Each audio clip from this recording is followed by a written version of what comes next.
올여름 많이 더우셨죠? 그것도 아주 많이요. 다들 이게 정상은 아닌데 라고 생각하실 텐데요. 맞습니다. 이 지구 온난화가 아니라 지구 이상화라고 부르는 현상이라고 합니다. 주사위를 던질 때마다 계속 6이 나오는 상황처럼 가뭄, 폭염, 홍수, 폭풍을 마주할 확률이 계속 높아지고 기간도 길어진다는 거죠. 올해 여름 한국에서의 폭염이 길어진 것도, 유럽의 산불이 자꾸 늘어나는 것도, 허리케인이 더 강해지는 것도 다 지구 이상화 현상의 결과라고 합니다. 앞으로가 더 악화될 것 같다는 예측이 많아서 내년 여름을 또 어떻게 맞이하나 염려도 되는 게 사실이고요. 그래서 오늘은 환경 위기에 대해 기독교적 시선을 담은 책 한 권을 소개하려고 합니다. 바로 이 책인데요. 지구의 편지라는 책입니다.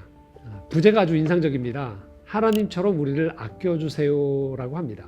이 책은 2024년 한국에서 열렸던 4차 로잔대회 후속 행사로 이어진 창조세계 돌봄 국제 포럼에서 나온 설교와 강의, 인터뷰를 엮은 책입니다. 그렇다고 그렇게 딱딱하지만은 않은 책인데요. 제가 서점 신간 코너에서 이 책을 집어들고 읽다가 즉시 제 머릿속에서 야, 이건 너무 좋은데 라며 당장 계산대로 갔던 책입니다. 4박 5일간 진행된 포럼에 참석자들이 전 세계에서 기독교 신앙으로 창조세계 돌봄에 참여하고 있는 이 100여 명의 신학자, 과학자, 이분들이 모여서 사역과 삶의 이야기들을 빼곡히 담아냈던 기록물이기 때문입니다. 먼저 이 책의 배경이 하나 있는데요. 2010년에 개최됐던 제3차 로잔대회에서 발표된 케이프타운 서약입니다. 선교의 과제를 복음 전도에만 한정하지 않고 정의, 평화, 환경, 사회적 책임까지 포함하여 총체적 선교를 강조한 홀리스틱 미션이라고 하죠. 이걸 강조한 복음주의 선교에 있어서 아주 중요한 문서인데요. 거기서 창조세계 돌봄을 다루었던 거고요. 이 포럼은 바로 이 3차에 이어 이번 2024년에 개최됐던 4차 로잔대회에서도 창조세계에 대한 선교적 책임을 계속 이어가는 것을 확인한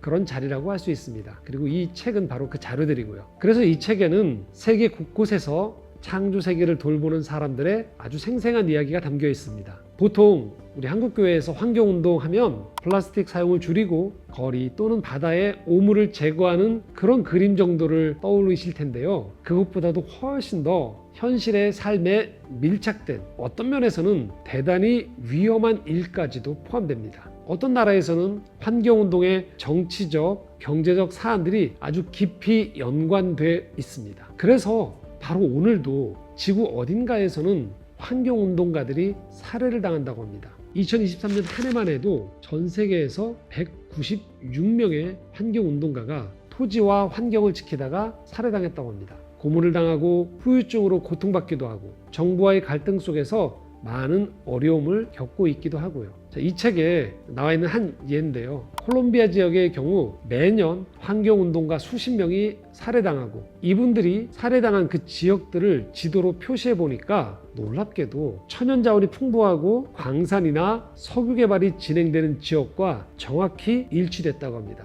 또 이 책에 토니 리나우도 선교사님의 이야기가 있는데요. 그 이야기도 참 인상적이었습니다. 선교사님이 어린 시절에 자신이 살던 동네 숲이 불도저로 밀려나가고 동식물은 사라지고 수영하고 물을 마시던 강에는 이 맹독성 살충제가 흘러들어온 것을 경험하면서 분노했습니다. 하지만 어린이로서 할 수 있는 게 거의 없었던 거죠.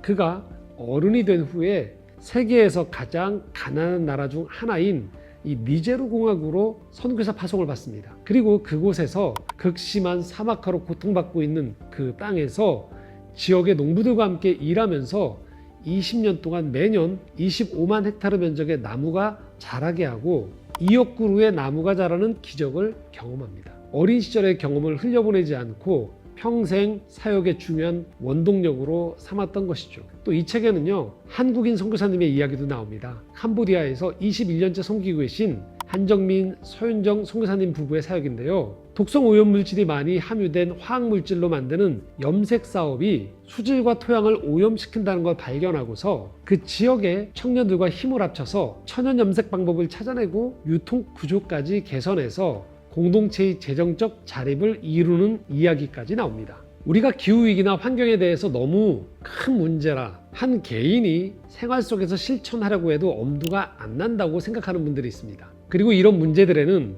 대부분 인류의 위기에 대한 경고로 가득 차 그런 뉴스를 접하기에 부담스러운 분들도 있을 거라 생각됩니다. 그런 분들을 위해서는 이 책에 나온 과학자 캐서린 헤이우의 이야기가 도움이 될 것 같습니다. 디모데후서 1장 7절에 하나님이 우리에게 주신 것은 두려워하는 마음이 아니고 능력과 사랑과 절제하는 마음이라는 말씀이 있습니다. 바로 그 말씀을 토대로 우리가 기후 위기에 대해서 두려움과 공포 같은 그런 무서운 정보로만 접근하는 것이 아니고 실제 더 나은 미래를 위해 우리가 희망을 가질 메시지와 연결하는 것, 이것이 중요하다고 하는 것이죠. 자, 예를 들면 태양광 에너지가 얼마나 건강한 생태계를 만드는 데 도움이 되는지 이런 사례들을 말하는 거죠. 실제로 사람이 자연을 보호하려고 할 때 그게 단순히 의무가 아니라 서로 윈윈이 될 수 있는 해결책도 많다는 거죠. 우리가 그것들을 찾을 필요도 있고 계속 들려줄 필요가 있다는 것이죠. 자, 이 책의 구조는 참 독특합니다.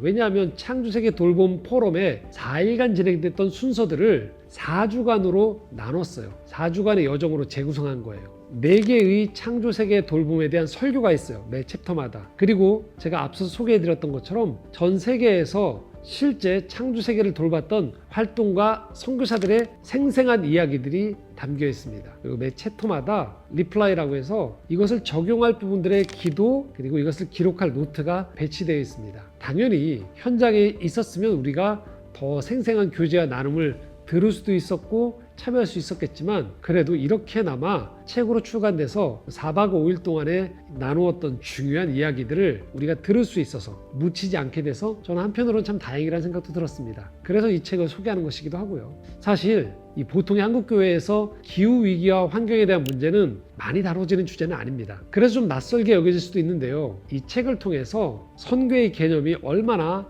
광범위하고 기독교 신앙이 그 어떤 사상이나 운동보다도 이 문제에 대해서, 이 환경 문제에 대해서 책임이 있는지를 깨달을 수 있는 좋은 책이라고 생각됩니다.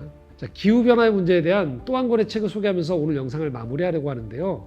장준식 목사님이 쓰신 기후교회로 가는 길이라는 책입니다. 이 책에 보면 이런 질문을 합니다. 예수 그리스도께서 오늘 우리가 사는 세계에 사신다면 과연 어떤 삶을 사셨을까요? 생명을 구원하시는 그리스도께서 성장과 소비, 발전과 중독, 과잉과 편리, 무관심과 자기중심에 사로잡혀 삶을 지치게 하고 생명을 끊어지게 하고 생태를 망가뜨리는 길을 가셨을까요? 라는 질문이에요.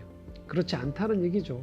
자, 우리가 이 신앙의 범위를 또 관심사를 너무 좁게 설정하고 있는 것은 아닌지 다시 돌아보면 좋겠습니다. 자, 이 책에 우리가 살펴본 것처럼요. 오늘도 하나님의 이 창조 그리고 구원은 단지 내 마음 안에서만 벌어지는 일이 아니고요. 망가진 생태계가 회복되어지고 새하늘과 새 땅을 바라보는 가운데에서 그 세계를 이 땅에서 먼저 이루어가기 위해서 노력하는 그 많은 수고까지도 우리가 이 선교와 이 신앙인으로서의 책임이 아주 중요한 영역임을 한 번 더 되짚어보면 좋겠습니다. 바로 그거죠.